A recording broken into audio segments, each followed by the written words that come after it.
Dalam beberapa minggu ini, para investor tertuju kepada saham BBRI. Kenapa? Karena saham BBRI ini mengalami penurunan yang cukup signifikan ya.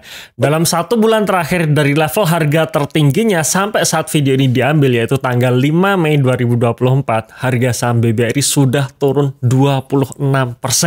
Nah, ini berbeda dengan saham Big Bank lainnya, yaitu BBCA, di mana kalau kita lihat pergerakan harga saham BBCA dalam 1 bulan terakhir ini, memang koreksi ya, karena memang musim bulan April dan Mei ini adalah musimnya koreksi, tetapi koreksinya tidak sedalam BBRI, yaitu dari harga puncaknya ke saat video ini diambil, harga saham BBCA hanya turun sekitar 5% saja.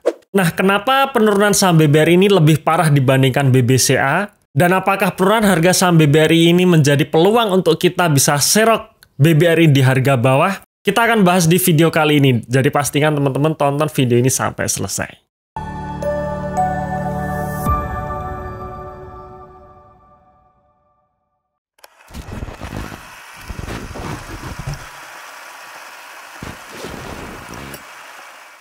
Nah, sebelum kita membahas mengenai saham BBRI ini, pastikan teman-teman sudah mendownload ebook Watchlist Undervalue Stock kami. Karena di dalam ebook tersebut, teman-teman akan belajar mengenai mindset investasi yang benar. Plus ada 3 saham watchlist kami yang menurut saya masih kategori undervalue.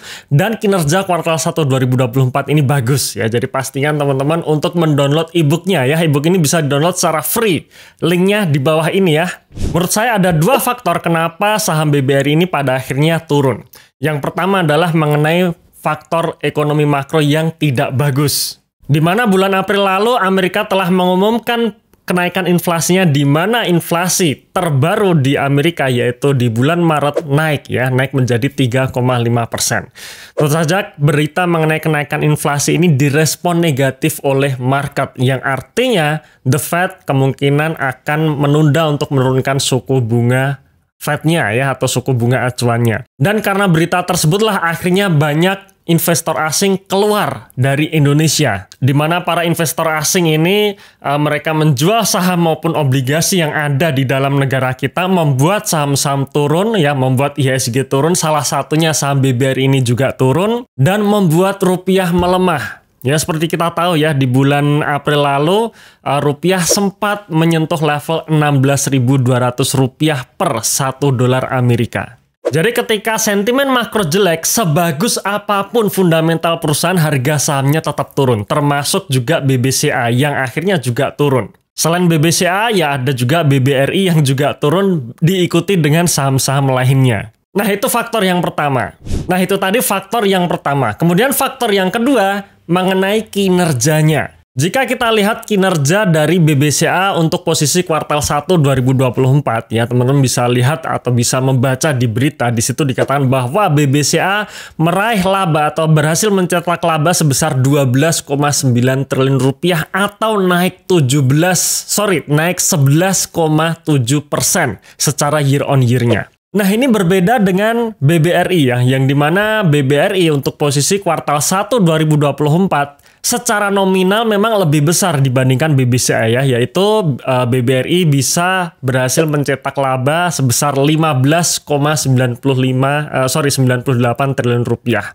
Secara nominal memang lebih besar dari BBCA, tetapi yang dipermasalahkan adalah mengenai growth-nya. Yang dimana growth kenaikan laba secara year on year itu hanya naik 2,69% saja. Karena growth-nya ini lebih kecil dibandingkan growth laba BBCA, ya maka dipastikan ya BBRI ini dihukum oleh market ya, alias market menganggap kinerja BBRI ini mengecewakan. Kenapa mengecewakan? Karena yang dibutuhkan investor itu adalah pertumbuhannya alias growth-nya. Jangan-jangan apakah growth BBRI ini akan selesai ya, atau sudah selesai, akan seperti Unilever, di mana Unilever ini sejak tahun 2019 growth-nya mulai turun sampai sekarang, akhirnya harga sahamnya pun juga turun sampai sekarang. Nah, maka di sini kita perlu cek lagi nih, apa kira-kira penyebab penurunan atau growth-nya BBRI ini tidak sebesar BBCA, dan apakah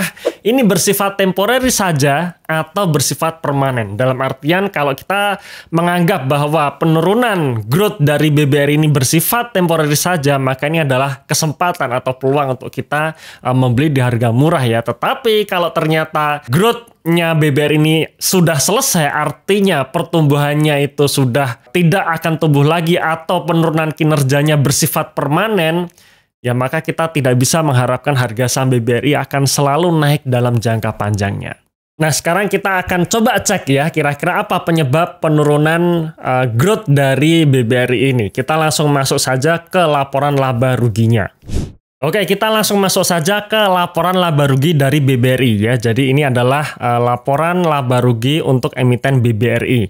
Dimana kalau kita lihat secara pendapatan bunga ya, itu sebenarnya naik ya, naik 18%. Dari 42,4 triliun rupiah untuk posisi kuartal 1 2023 menjadi 50 triliun rupiah untuk posisi kuartal 1 2024. Tetapi sayangnya pendapatan bunga syariah netonya ini hanya naik 10%. Kenapa bisa demikian? Karena artinya kalau misalkan pendapatan bunga neto ini kenaikannya lebih rendah dibandingkan dengan total pendapatan bunganya, maka bisa disimpulkan bahwa beban bunganya ini naik ya, kenaikannya lebih tinggi dibandingkan pendapatan bunganya ya, alias ya bisa dibilang ini salah satu efek dari kenaikan bunga ya, kenaikan bunga deposito, kira-kira seperti itu. Lalu hal lainnya yang membuat laba bersihnya hanya naik 2% adalah di mana ada penyisihan kerugian penurunan nilai atas aset keuangan yang naik 69% dari 7 triliun menjadi 12 triliun. Nah, apa yang dimaksud dengan penyisihan kerugian penurunan nilai aset? Yaitu yang dimana aset-aset keuangan dari BBRI ini diperkirakan nilainya turun karena salah satunya adalah kredit macet. Ya, jadi ketika suatu bank memberikan kredit kepada orang lain, nah, pasti kan ada yang lancar dan ada yang macet kan gitu kan ya. Macet sendiri sebenarnya dibagi menjadi 5 tahapan ya. Jadi ada yang namanya kolek 1, ini ada artinya nasabah lancar. Kemudian ada kolek 2, kolek 3, kolek 4, dan kolek 5. Jadi ketika nasabah lancar itu masih berada di kolek 1, kemudian dia macet, katakanlah dia bukan macet tapi tertunda ya, menunda pembayaran bunganya misalkan 1 bulan, maka ini beralih dari kolek 1 atau level 1 menuju ke kolek 2. Jadi ketika nasabah lancar ini bergeser menjadi kolek 2 dan seterusnya, penyisihan kerugiannya itu naik gitu ya. Jadi bank akan menyisihkan kerugian penurunan nilai, yang artinya ketika makin bergeser ke level yang lebih tinggi itu terjadi kenaikan ya, kenaikan. Jadi istilahnya bank mencadangkan nilai yang lebih besar kepada nasabah-nasabah yang beresiko gagal bayar, kira-kira seperti itu. Dan bisa kita lihat dari seluruh aset atas keuangannya memang yang terbesar adalah dari kredit yang diberikan ya, naiknya signifikan dari 6,5 triliun menjadi 11,3 triliun rupiah. Jadi bisa kita simpulkan ya bahwa NPL dari BBRI ini untuk kuartal 1 2024 itu pasti naik ya, pasti naik. Jadi silahkan nanti teman-teman cek, cari datanya kira-kira NPL-nya naik atau tidak. Harusnya naik ya. Kenapa? Karena cadangan kerugian penurunan nilainya ini juga naik. Walaupun mungkin naiknya kecil hanya 0, sekian persen, tapi kalau nilainya 1000 triliun ya, jadi kreditnya BRI ini sudah 1000 triliun, otomatis cadangannya pun juga akan besar. Nah, jadi bisa disimpulkan bahwa posisi kuartal 1 2024 ini kinerja BBRI memang sedang menurun, alias sedang tidak baik-baik saja ya, atau NPL-nya naik, yang bisa dikatakan bahwa inilah yang membuat para investor kecewa, kira-kira seperti itu kan. Cuman apakah ini bersifat temporary atau permanen? Nah, kita lihat historinya. Karena memang pada akhirnya adalah history ini penting supaya kita melihat bahwa case-case sebelumnya apakah sudah pernah terjadi ke BRI dan apakah bisa terselesaikan dengan baik.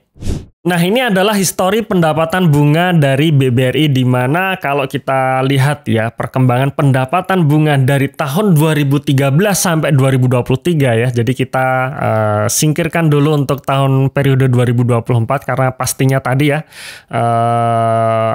belum 1 tahun. Ya, tapi kalau kita lihat historinya secara pendapatan bunganya konsisten naik. Bahkan tadi sempat kita spill bahwa kuartal 1 2024 pendapatan bunga dari BBRI masih naik 15%, ya, alias growth-nya masih 15%. Nah, sekarang bagaimana dengan laba bersihnya ya, karena pendapatan bunga yang naik, tapi ketika terjadi permasalahan seperti NPL, otomatis laba bersihnya turun. Nah, ini berbeda dengan laba bersih BBRI, di mana kita lihat dari tahun 2013 sampai 2023 ada fase-fase di mana laba bersihnya turun. Jadi kalau tadi di pendapatannya, di sisi pendapatannya selalu konsisten naik, tapi di sisi laba bersihnya ada fase-fase ketika laba bersihnya turun, yaitu di tahun 2020 dan 2021. Dimana kalau teman-teman lihat di sini di tahun 2020 dan 2021 ada penurunan laba bersih ya. Jadi kalau dibandingkan dengan pendapatannya yang tadi sebelumnya tahun 2020 dan 2021 pendapatannya terus naik, tapi untuk laba bersih di tahun 2020 dan 2021 laba bersihnya turun.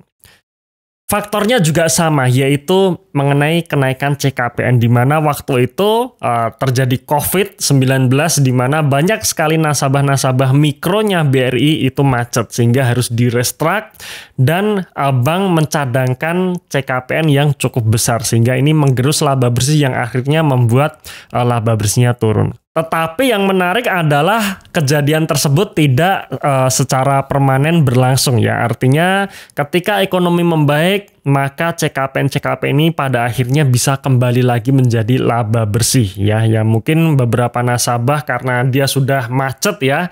Sedangkan BBRI ini ketika BBRI memberikan kredit kepada nasabahnya, pasti nasabah akan memberikan agunan. Ketika nasabah tidak bisa membayar kreditnya sampai benar-benar macet, agunan dijual. Agunannya itulah untuk menutup hutangnya, yang membuat akhirnya ada pembalikan CKPN dari yang tadinya disisihkan menjadi laba lain-lain atau pendapatan lain-lain. Sehingga membuat laba bersih BBRI di tahun 2022 dan 2023 naik signifikan melebihi sebelum pandemi COVID 2020 kemarin. Dan ini pun juga tercermin dalam harga saham jangka panjangnya, di mana ketika laba bersih dari BBRI di tahun 2020 dan 2021 ini turun, harga sahamnya pun juga mengalami penurunan ya. Di sini tahun 2020 turun, 2021 turun, sebelum akhirnya di tahun 2022 dan 2023 menembus all time high-nya kembali ya. Dan sekarang saat video ini diambil, ternyata harga saham BBRI turun cukup signifikan ke level di bawah 5.000 ya, di 4.750. Di mana ini adalah akibat respon market yang menganggap kinerja BBRI juga tidak baik atau mengecewakan. Nah, dari analisa yang singkat tadi nih, menurut kalian teman-teman, apakah penurunan kinerja dari BBRI saat ini bersifat temporer atau permanen? Tentu saja kalau kalian menganggap bahwa penurunan kinerja BBRI di kuartal 1 ini bersifat temporer, ya berarti ini kesempatan untuk serok. Tapi kalau bersifat permanen, maka jangan diserok. Kira-kira kan seperti itu ya. Nah, gimana nih menurut kalian? Yuk kita diskusi di kolom komentar.